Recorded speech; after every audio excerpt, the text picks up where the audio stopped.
Hello class 11 student, welcome to GS maths academy. आज हम कर रहे हैं क्लास 11 का परमुटेशन एंड कॉम्बिनेशन। इससे पहले वाली वीडियो में मैंने बताया था कि परमुटेशन और कॉम्बिनेशन क्या होता है और उसका इंट्रोडक्शन दिया था।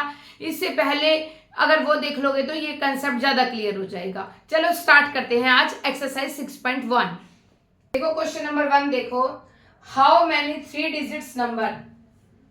देखो थोड़ा सा मैं इसमें भी बता देती हूँ कि हमने क्या करता है। जैसे हमें 3 डिजिट्स बनाने थे तो हमने एक फंडामेंटल प्रिंसिपल ऑफ मल्टीप्लिकेशन बताया था कि उसके पहले वाले डिजिट्स और दूसरे वाले के डिजिट्स को मल्टीप्लाई कर देते हैं। जैसे इसमें मैं आपको बताती हूँ हाउ मैनी 3 डिजिट्स नंबर, मतलब आपको 3 डिजिट्स नंबर बनाने हैं। तो सबसे पहले हम यहाँ 3 डिजिट्स नंबर बना देते हैं 1 2 3। ठीक है, can be formed from the digits. किन के डिजिट से बनाने हैं? 1, कौन कौन से डिजिट को यूज करके बनाने हैं? 1 को, 2 को, 3 को, 4 को, 5 को। मतलब किस किस डिजिट को यूज करना है? हमारे पास ऑप्शन कौन सी है? 1 है, 2 है, 3 है, 4 है एंड 5 है। क्लियर हो गया? इन 5 डिजिट को यूज करके हमें नंबर बनाने हैं। देखो परमुटेशन है, क्वेश्चन है, तो हमें ये नहीं देखना कि कौन कौन से डिजिट्स बनेंगे, कितने टाइप के बनेंगे, नंबर ऑफ वेज क्या है वो लिखना है हमें। तो repetition of digit is allowed, मतलब इसमें क्या है? रिपीटिशन अलाउड है। मतलब जैसे हम प्रोबेबिलिटी में कर देते हैं, मान लो इसने 5 डिजिट यूज करे तो पहली बार में वो 5 डिजिट यूज करेगा, तो हो सकता है कि इसमें 5 डिजिट कोई से भी आ सकते हैं। 1 आ सकता है, 2 आ सकता है, 3 आ सकता है, 4 आ सकता है, 5 आ सकता है। क्लियर हुआ? अब नेक्स्ट में फिर उसने वो डिजिट्स मिला दी क्योंकि हमें वो रिपीटिशन अलाउड है कि वही का वही डिजिट आ जाएगा। फिर हमारे पास ऑप्शन कौन सा आ गया? 1 आ गया, 2 आ गया, 3 आ गया, 4 आ गया, 5 आ गया। इन 5 में से वो कोई से भी चूज कर सकता है, तो फिर वो 5 लिख दिया। फिर रिपीटिशन अलाउड है, उसमें वही के वही डिजिट्स डाल देंगे। फिर उसके बाद क्या हुआ? 1 2 3 4 5, इसमें से फिर इन पांचों में से कोई भी डिजिट चूज कर सकता है। तो हमारे नंबर ऑफ वेज क्या आएंगे? देखो क्लियर हुआ कि इन 3 डिजिट्स में वो यहाँ पर पूरे 5 डिजिट्स को लगा सकता है, फिर इन 5 डिजिट को यूज कर सकता है, इन 5 डिजिट्स को यूज कर सकता है। तो भाई fundamental principle of multiplication clear हुआ कि कैसे आया? सीधा लिख देंगे हम bye fundamental principle of multiplication.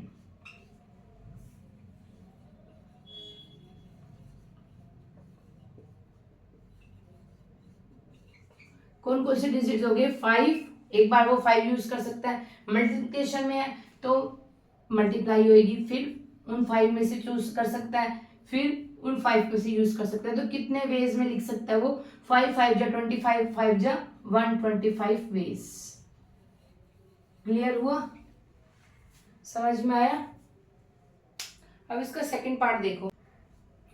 इसके सेकंड पार्ट में देखो, फिर उसको 3 डिजिट्स लिखने हैं, मतलब 3 डिजिट्स बनाने, या वो या वो या वो। अब वो बताओ इस सेकंड पार्ट में क्या है? Repetitions of the digits is not allowed, की मतलब वो रिपीटिशन अलाउड नहीं है। मतलब एक ले लिया वे तो वो दोबारा उसमें नहीं आएगा। तो मतलब आप कोई भी एक नंबर ले लो, उसके बाद उसको नहीं ले सकते। तो मतलब पहली बार आप कितने नंबर ऑफ वेज ले सकते हैं? इन पांचों में से कोई भी डिजिट ले सकते हो। तो ये 5 आ गया, समझ में आया? फिर वो 5 हट गया, अब कितने बचे आपके पास? इसमें रिपीटिशन अलाउड नहीं है, तो इसमें कितने बच गए आपके पास? 4 डिजिट्स बच गए। अब इस 4 में से कोई भी ले सकते हो, कोई भी डिजिट्स ले सकते हो। तो यहाँ पे 4 वेज आ गया। क्लियर हो गया? अब नेक्स्ट में क्या हुआ? ये 4 भी हट गया, 5 भी हट गया, क्योंकि रिपीटिशन अलाउड नहीं है। तो कितने डिजिट्स बच गए हमारे पास? 3 डिजिट्स बच गए। तो आप ये 3 लिख सकते हो कि इन 3 डिजिट्स में से कोई भी डिजिट्स दे देगा। तो एक बार 5 ले पाया, एक बार 4 ले पाया, एक बार 3 ले पाया। तो क्या हुआ हमारे पास? By fundamental principle of multiplication क्या कहता है?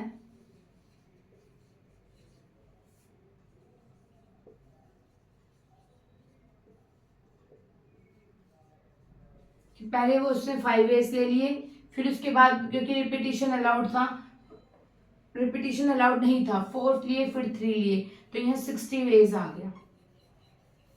यहाँ लिखेंगे repetition is not allowed. Clear हो रहा है? समझ में आया? अब नेक्स्ट क्वेश्चन करते हैं। सेकंड देखो, आपको कौन सा डिजिट बनाना है बेटा, 3 डिजिट्स नंबर बनाने हैं। और सबसे बड़ी बात है ये इवन नंबर होते हैं। इवन नंबर आपको 3 डिजिट्स बनाने हैं, 3 डिजिट्स नंबर बनाना है, 1, 2 और 3, ठीक है। और ये 3 डिजिट्स नंबर कैसे होने चाहिए, आपके पास इवन होने चाहिए। इवन में क्या देखते हैं, आगे तो कोई मैटर नहीं करता, पीछे वाला मैटर करता है कि जिसके लास्ट में 2 का डिविजिबल हो, है ना, जिसके लास्ट में 2 का डिविजिबल हो, 2, 4, 6, 8, 0, तो वो लास्ट में होता है, तो हमारे पास इवन नंबर होते हैं। तो आपको यहाँ ये चेक करना कि किसके लास्ट में इवन नंबर आ सकता है। देखो 1 तो नहीं आ सकता, यहाँ पॉसिबिलिटी कौन कौन सी हो सकती है, एक तो 2 आ सकता है, 3 नहीं आ सकता, 4 आ सकता है, और एक क्या आ सकता है, 6 आ सकता है। मतलब यहाँ पर कितने पॉसिबिलिटी हुई आपके पास, 3 पॉसिबिलिटी हुई, क्योंकि 1, 2, 3 तो हम ले, सॉरी 1, 3, 5 तो ले ही नहीं सकते, हम सिर्फ यहाँ पे 2, 4, 6 ले सकते हैं। क्यों ले सकते हैं, क्योंकि जो नंबर उसने बनाना है वो इवन नंबर बनाना है, ठीक है। अब उसके बाद क्या है, if the digits can be repeated, कि डिजिट्स क्या है, रिपीटेड भी हो सकते हैं, मतलब डिजिट रिपीट करने हैं, मतलब वही 6 के 6 डिजिट्स लेने हैं, तो फर्स्ट टाइम वो कितने ले लेगा, 6 डिजिट्स ले सकता है। उसके बाद डिजिट रिपीटेड है तो फिर उसके बाद के, तो पहले वाले में उसके पास 6 ऑप्शन आया, आगे ऑड नंबर आए, इवन नंबर आए, तो कोई मैटर नहीं देता, हमारे पास इवन नंबर बनना चाहिए। तो अगर जब उसने 2 फिक्स करा तो उसके पास नंबर ऑफ वेज कितनी आई, जब मान लो वो 2 फिक्स कर रहा है, लास्ट में 2 fix eight ones digit place, अगर वो वंस प्लेस पर 2 फिक्स कर रहा है तो उसके पास कितने नंबर ऑफ वेज आए, पहले में वो 6 डालेगा, दूसरे में 6 डालेगा, तीसरे में फिर एक उसको ऑप्शन मिल गया 1। अब वो 2 की जगह अगर वो मान लो 4 फिक्स करता है यहाँ पर, फिर वही 6 मल्टीप्लाई 6 इंटू, फिर यहाँ पर एक फिक्स हो गया डिजिट 4, तो फिर 4 की जगह अगर वो 6 फिक्स करता है तो फिर यहाँ पे 6 इंटू 6 इंटू 6 आ जाएगा। तो मतलब कहने का है कि यहाँ पर कितने वेज हुए उसके पास, 6, सेकंड में उसके पास कितने वेज हुए, 6, 1, 2, 3, 4, 5, 6 डिजिट में से वो कोई भी डिजिट लिख सकता है। और इसमें कौन कौन से डिजिट्स आए बेटा, जो 1 प्लेस में आए वो 3 डिजिट्स आए, 2 आया, 4 आया, 6 आया, तो कितने प्लेसेस हुए यहाँ पर, 3 हुए। क्लियर हुआ, समझ में आया कि पहले में वो 6 लेगा, दूसरे में फिर वो 6 लेगा, क्योंकि उससे कोई मैटर नहीं रहता, और तीसरा उसे इवन नंबर बनाना है, तो हमारे पास सिर्फ 3 ही बनेंगे यहाँ पे, 2, 4, 6, तो हमारे पास कितने वेज हो गए यहाँ पे, 3 हो गए। मल्टीप्लिकेशन क्या लिखेंगे,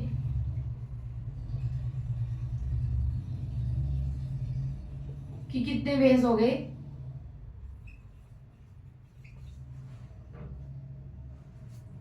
नंबर ऑफ वेज कितने आ गए यहाँ पे, 6 मल्टीप्लाई 6 मल्टीप्लाई 3, क्या आ जाएगा, 36 3 108 वेज। समझ में आ गए क्वेश्चन। नेक्स्ट क्वेश्चन करते हैं। देखो क्वेश्चन नंबर 3 देखो, हाउ मेनी 4 लेटर्स, तो आपको क्या बनाने हैं, 4 लेटर्स बनाने, 4 लेटर्स के कोड बनाने हैं, तो क्या मतलब यहाँ पे 4 लेटर्स की कोड बनाने, क्लियर। उसका क्या यूज करना है, first 10 letter of English alphabet, okay, और साथ में ये जो लेटर है वो रिपीट नहीं होने चाहिए, कोई भी लेटर रिपीट नहीं होना चाहिए, क्लियर। तो आप पहले अल्फाबेट्स देखो, कोई भी लिख लो,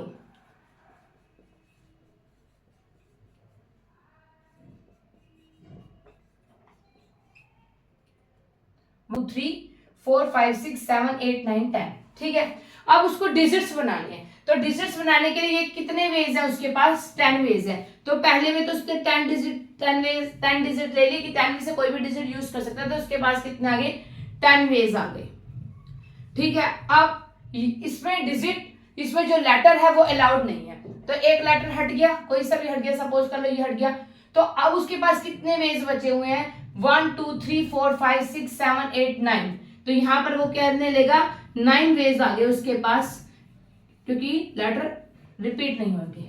फिर वो 9 हट गए, मान लो ये दोनों हट गए, तो अब उसके पास कितने वेज बच गए, 1, 2, 3, 4, 5, 6, 7, 8, तो उसके पास नेक्स्ट टाइम कितने बच गए, 8 वेज बच गए। अब वो 8 भी हट गया, मान लो ये 3 हट गए, तो अब उसके पास कितने वेज बच गए बेटा, 3, 3, 6 और 1 7 वेज बच गए।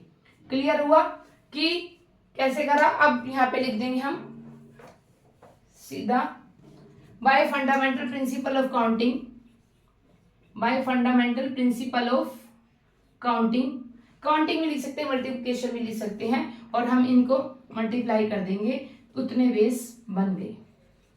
अब देखो मल्टीप्लाई करो, जब आप मल्टीप्लाई करो ना तो इस जीरो को पहले यूज कर लिया करो। जैसे 10 9 जा, पहले इसको करो, 9 8 जा 72, 72 को 10 से करेंगे तो क्या आ जाएगा 720, इससे टाइम बच जाता है। फिर अब 7 से जल्दी हो जाएगा, 7 0 0, 7 2 जा 14, 7 7 जा 49 और 1 50, तो 5040 वेज हो गए। क्लियर आया ये कैसे आया? ये क्वेश्चन 1 2 3 आपको क्लियर हो गए। नेक्स्ट वीडियो में हम 4 5 6 करेंगे। और आपको थोड़ी सी भी वीडियो अच्छी लगे तो आप मेरे चैनल को लाइक करें, शेयर करें एंड सब्सक्राइब करें।